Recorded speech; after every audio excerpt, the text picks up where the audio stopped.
Okay, so you know how I know the stock market's completely overtaken my life? Well, over the weekend I ordered this pizza and I realized that after I ordered it, there was a coupon code I could have used to give myself a significant discount on it and I didn't use it. So I ordered another pizza today, naturally, to bring down my average cost so that I can average down on the cost basis on my pizza. And also guess what I'm eating for the next few days.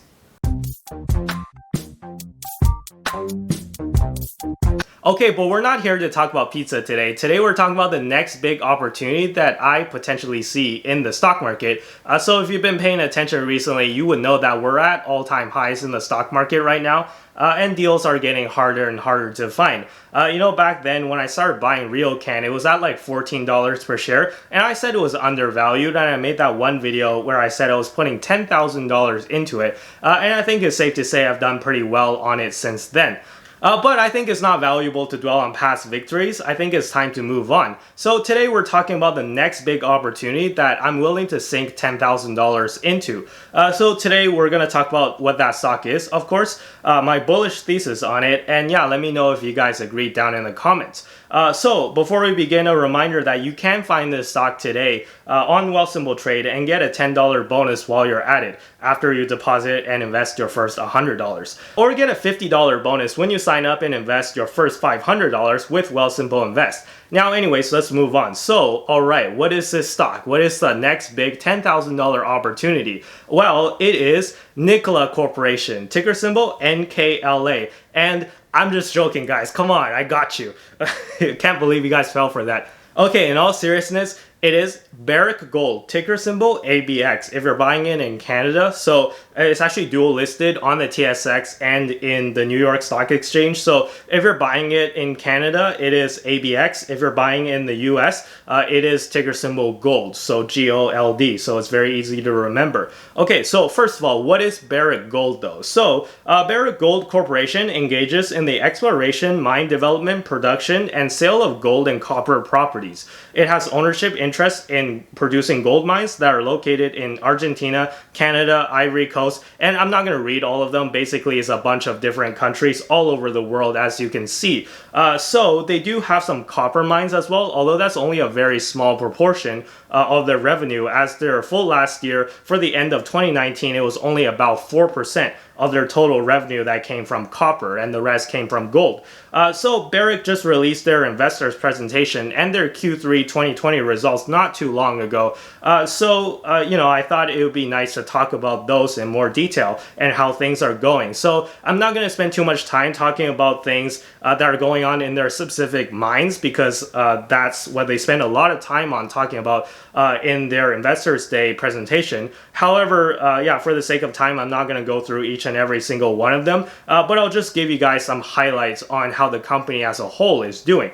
So first of all, in their latest quarterly report, the company reported a record free cash flow of $1.3 billion. And I would say that's really good for a company that's valued at what, like $40 billion in terms of market cap? That's pretty good. So as a result of this strong cash flow, the company has managed to reduce their net debt from $4.2 billion down to just $0.4 billion. Also, the company has declared a dividend of $0.09, so 9 cents per share for this past quarter, which is the highest dividend that the company has given for more than 5 years. And if they can keep up this dividend at its current share price, the yield sits at about 1.5%.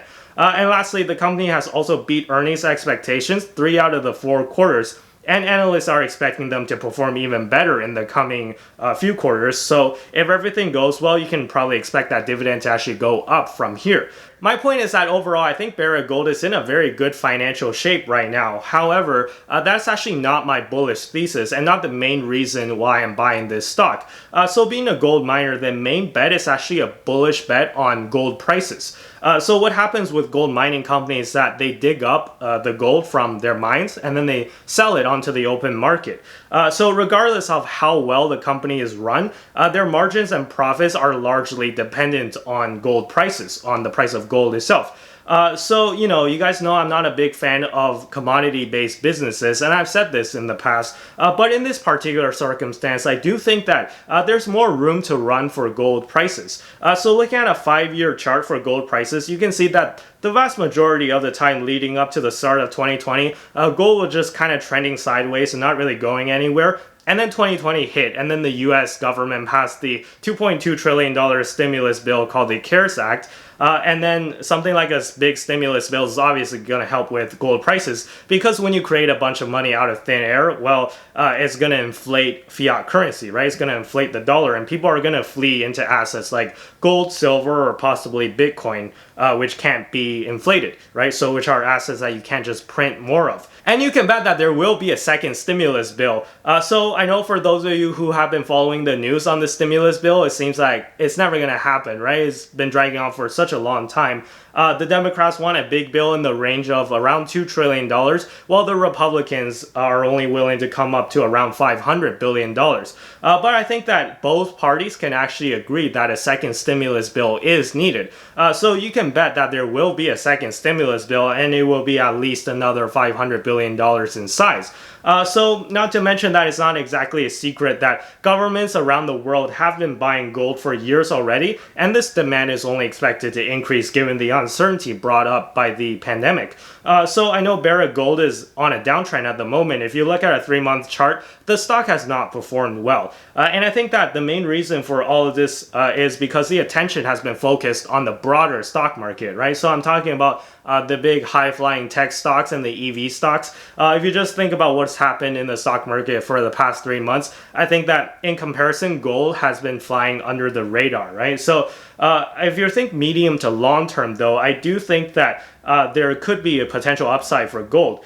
So if you're asking me whether I want to buy big tech names that are literally all at their all-time highs with really rich valuations, or do I want to buy stocks that I think are potentially undervalued and, in my opinion, not too many people are paying attention to, I think that I would opt for the latter, right? So another reason why gold prices have been kind of stagnant lately may be due to the fact that all the money that's been printed, we're actually still at record low inflation, and gold prices tend to rise with inflation.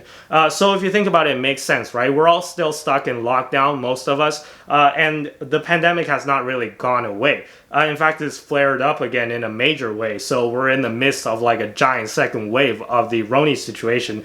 So despite all the money that's been injected into the economy, people are still afraid to kind of go out there and spend it, right? And some people, they can't even spend it because restaurants are closed, right? Like you're not going to be able to eat outside because it's in the middle of winter now too. So you're not going to be able to eat outside. Patios are closed and restaurants are closed in general.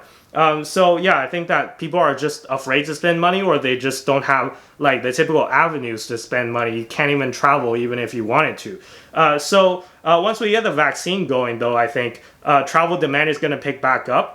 And I think that we're going to start to see inflation flare right up again. In fact, the head of the Federal Reserve, Mr. Jerome Powell, the man with the money printer, has made it abundantly clear that he wants to see inflation go up. And I think that it would be wise for anyone not to bet against the guy with the money printer, right? Not to bet against the guy who can literally print money. So given all of this, you're probably wondering why I decided to buy gold mining stocks instead of physical gold or a gold ETF. So the answer to this question is, as always, say it with me, leverage. So the way that it works with gold mining stocks is that with gold mining companies, they have an operating expense, and that operating expense tends to be fixed. So if gold prices go up and their fixed costs stay the same because they're, well, fixed, then that means that their margins, which is the difference between their sales and their costs, their profit, will shoot up dramatically. So Sven Carlin actually made a great video talking about how this might work, and I highly recommend you go watch his video after you watch this one. I'll leave a link down below in the description to his video if you're interested. But essentially, here's an example of a mine making a certain amount of revenue based on gold prices, and notice how in this example, gold prices went up by less than 2x, but that leads to an increase of the margin by a 3x. So you can see this in action by looking at a year-to-date chart of the spot price of gold versus GDX, which is a gold miners ETF. Which includes Barrick, but also a bunch of other gold mining companies. So keep in mind that gold has done quite well this year, and you can see that the ETF actually went up by more than physical gold. And you can see that Barrick itself has also outperformed the ETF. Of course, this will also work against you if the price of gold drops, because that leverage works against you, right? Because your fixed costs stay the same, and then if the gold prices drop, well then your sales would drop dramatically, and then your fixed costs stay the same, your margins would shrink by a lot more. So you might be slightly screwed if that's the case. But obviously, I do believe that gold will perform well in the medium to long term, so that's a risk I'm willing to take. And one last benefit is that if you hold Barrick Gold stock, you're actually getting a 1.5% dividend yield. If you buy a gold ETF, you're actually paying a small management fee. So you can see this in action. For example, the SPDR Gold Shares, which is ticker symbol GLD, which is a fund that holds physical gold that you can buy into, well, they charge a small management expense ratio of 0.4%. So with the gold ETF, if you go the gold ETF route, you're actually paying 0.4% per year in terms of management fees, whereas if you go with Barrick Gold, you're actually getting paid 1.5%. So overall, I just think that the risk to reward with gold miners is a little better than buying physical gold or buying a gold ETF. Regarding my current position though, I am at 200 shares of Barrick Gold right now. Now this is the Canadian version of this stock, so my average price is $30.15, and right now I'm pretty much at break even. I think I'm up maybe a little bit on the stock. It hasn't really done that much since I bought it, to be honest. And yes, I know this is not a $10,000 position just yet. It's only about a $6,000 position right now. But as I mentioned, my plan is to get to $10,000. So usually when I buy stocks, I don't go all in at once, right? And the reason for that is because I prefer to slowly ease into a stock just in case it drops a bit further so that I can average down. Think of that pizza example that I talked to you guys about in the beginning of the video. Anyways, yeah, that's my bullish thesis right now, and that's my position. And let me know what you guys think down in the comments down below. Be sure to give this video a like if you enjoyed the video, and consider subscribing if you like this series. Be sure to follow me on Twitter and Instagram, links down below in the description as always. And with that being said, I'll see you guys in the next video. Bye bye.